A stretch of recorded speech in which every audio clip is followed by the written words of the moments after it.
It's Easter or Passover time, I guess. um, Easter is very, very sad for me. Easter brings back a very sad memory involving my son Alex. It was it was actually Good Friday, the Friday right before Easter, where we walked in Alex's room and he was stiff as a board. His eyes were rolled back in his head, and we couldn't rouse him. He was in a coma. The night before, my husband took him to the doctors. I stayed home with my infant son, Austin. And the doctor said he just had a very bad cold and gave him some antibiotics and sent him home the night before.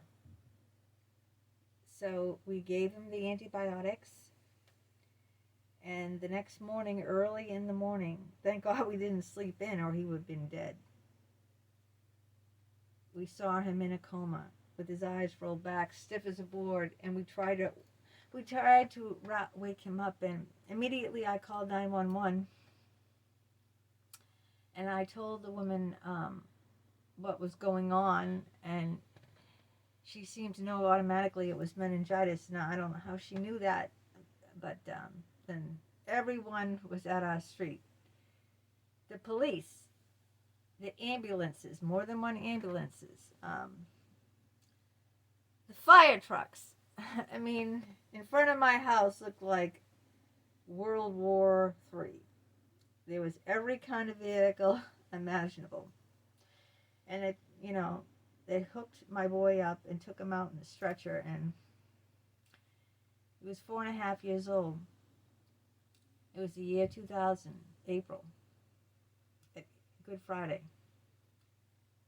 Rushed him to Children's Hospital, had him hooked up to everything, did every kind of every kind of test imaginable on him. And he was in a coma. And he never came out of it the same. I mean, he came out of it, of course. You guys know. But he never came out of it the same again. He lost the kind of damage. It was meningitis and encephalitis. You know encephalitis, like you hear about that around the summer when the mosquitoes, you have to worry about getting encephalitis from mosquitoes. Well, what meningitis encephalitis does is it eats your brain, okay? So it rots your brain. Just imagine something like rotted out, like a piece of fruit that's moldy and filled with bacteria and completely rotten. You can't, that's what it did to my son. Of course, a few months after, the vaccine comes out. Now, I believe in vaccination. When a vaccine comes out, and not my sons are adults now, but we're Alex's guardian because he has the mentality of a 2-year-old thanks to meningitis. We always give the vaccines, so it wasn't because I was withheld the vaccine or anything. We brought him to the doctors as soon as he had any cold-like symptoms. So we weren't one of these people who didn't believe in bringing their kids to doctors or giving their kids medication. There was nothing like that. There was nothing we could have done. The doctor said there was nothing they could have done because he didn't show any of the symptoms of meningitis. Now, meningitis is very fast acting, okay? Usually to test for it, they would ask the child, put your chin down to your neck, like that. If you can do that, you do not have meningitis. But I'm sure he left that hospital. He could walk on his own. He didn't have, like, another symptom is like the worst headache of your life. Like you're going to get a stroke. That's another symptom. And you can't bend your neck. And my son didn't have any of those symptoms. But also, meningitis is like a heart attack. It's very fast acting. Like, I could sit here, talk, and do this video and look like, fine to you, right? And then I could get up and instantly get a heart attack and die. Just like that. That's life. I mean, you know what I mean? your whole world can turn on a dime. On a dime. It's happened to me many times over. I mean, 1 minute everything seems fine, and the next minute, boom, your life is over in the blink of an eye. Literally. So you've got to enjoy every moment. But then he was rushed to Children's Hospital. I saw a lot. He was in the hospital for 2 years, not 2 years at Children's. He transferred over once they stabilized him to Franciscan's Children's Hospital in Brighton. And the ironic thing is, he only lives right now, Alex lives there, right near there. He lives within a 5-minute walk from that hospital that he lived in for 2 years of his life. And just me and my husband weren't talking to each other. Remember Randy? I wasn't having an affair with Randy at this point. Me and Randy were just strictly platonic friends, okay? At this point. It was after Alex got sick that I started the affair. My head was just gone. I was gone. But before Alex got sick, me and Randy were 100% platonic friends. That's it. I had no interest, just friends, Girls and guys can be friends. But, oh my God. Then, all Easter, that Easter weekend, right? Saturday, Sunday was Easter. We spent in the ICU. Easter Sunday in the ICU. Watching over our son in a coma. It was horrific. I mean, I lived through some horrible things. I've seen my father with cancer. Literally, the skin you could stretch out to here. He was 108 pounds. This is a man. A man. If I was 108 pounds, I'd look emaciated. And I'm only 5'2". If I was 108, you would think I was anorexic. If I was that thin.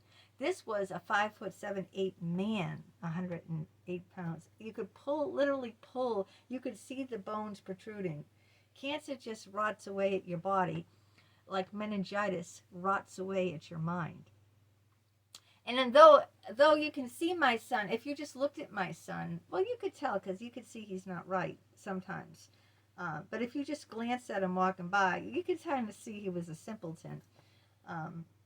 I mean, because of his mannerisms, he acts kind of like a simpleton. You might, but if you just see him sitting down at a restaurant, you might not know until he opens his mouth and he talks like a 2-year-old. Not more than a 2-year-old. Sometimes, I'm just, when I hear a 3-year-old talk, my heart just sinks in my chest because most 3-year-olds are light years above my son. 3 years old! And they're light years above my son. I hear them talking and conversing, and it's yeah. Not 2, though. He's more at the level of maybe 2.5. But that's what, an illness can do. I mean, it can, and that's why, Easter is such a horrific time for me and my husband, because it was 23 years ago that Alex, I don't know, we don't even know how he contacted meningitis, because this wasn't the kind, there's 2 different kinds. There's bacterial and there's viral. And which is the one, there's one that is highly contagious, but this wasn't, that you can catch. If I had it, you could catch it, but this wasn't that kind. I think that was the viral one. He had pneumococcal meningitis. I think it was bacterial meningitis. That's the kind that you can't catch. Otherwise, I would have got it. My husband would have got it, and Austin, our young baby, his baby brother would have got it. So that was very important. It was just he just died on the table that day. He completely died. He couldn't walk. He couldn't talk. He was in diapers. he had no eye color. You know, like infants, if you ever look at infants, they don't have any eye color. They're kind of like slated gray or black. The eye color comes in later. I'm talking about a newborn baby, okay, an infant who's just been born. He was just like that. He lost all his eye color. He lost his blue eye color, and the weird thing is when he got his eye color back, it came in hazel like mine. It was just like my husband's blue, and then he like lost everything. He couldn't walk. He couldn't sit up. Literally, he could not sit his body up. He couldn't do anything. So it was just like he was born again. I don't mean that in a religious way or a spiritual way. So you people who are religious or spiritual, no. It's like he died and was reborn. He had to learn everything over again. And then all the horrible, when you have brain damage, how do I explain it? You have no impulse control. The things wired here that control impulses, my son doesn't have. Right now, they're under control with heavy medication. Heavy. Back then, they were trying to figure it all out with him, right? This just happened, and they didn't know, what kind of medication he needed. They put him on some medication, and he was severely allergic. His face ballooned, his legs ballooned. We had to rush him back to the ER because he was allergic to this medication. So they were trying to figure out at the hospital what he needed to, he was strapped in a bed because, for you people, like I didn't know about traumatic brain injury. You don't have to just get it from meningitis. You could get it in a car accident. You could get it from an accident, from an illness. There's many ways to get brain damage. But what controls your impulses up here? Remember, the brain is a computer. He didn't have that anymore. That was rotted away. So he would be aggressive, throw things. He was dangerous. I couldn't bring him home to live because he'd take a lamp and he'd throw it at you. He could literally kill you because everything, all the control centers up here are like short-circuited. They don't work in him. And they were trying to find what medications he could take that he wasn't allergic to that would, like he's on Ritalin, he's on, that's one of the many medications for behavioral control. He has to be on that for life. Otherwise, he could kill us. I mean, it's not that he wants to. It's because of the wiring up here is all short-circuited. I mean, the doctor showed us the scans. There's nothing they could do. He had extensive brain damage. It must have happened sometime in the middle of the night when everyone was sleeping in the house. And it wasn't noticed till the next morning, and we wake up very early. Imagine if we slept into like seven or eight, he could have been dead. If we didn't call then and there, he would have been dead. I mean, it's very fast acting. Just like anything else, like a heart attack or anything else, you've got to get that person right away, medical treatment, or else they're gone. So that's why, Easter is, a very, very unhappy time. It just brings all that nightmare back. And especially, since he was severely beaten and tortured. There's a lot of other things that I don't go into that because he stays at these places. They're like nursing homes. I don't like these institutions, okay? A lot of people, elderly, anyone who's helpless, like a handicap, an elderly, a young child in a daycare. You hear about these daycare programs that abuse children. They're institutions, and I don't believe in institutions. It's like, it's just the people that work in these places, because they're very low pay, first of all, and the kind of people that get are really mentally sick that work in them. And it's like a breeding ground to be taken advantage of. It is a breeding ground. And that's what happened to my son. And I mean, it's horrific because he can't, and this happened with someone, I can't go into detail, a much larger man. this man looked like Muhammad Ali, okay? And he's going after my son. My son is like very skinny. He's like a beanpole. I mean, he's tall. He's 6'2", but I think he weighs like 160 pounds. He's very skinny. And this guy was like over 6 foot and probably 245, 50 pounds. Huge. And he went after my son.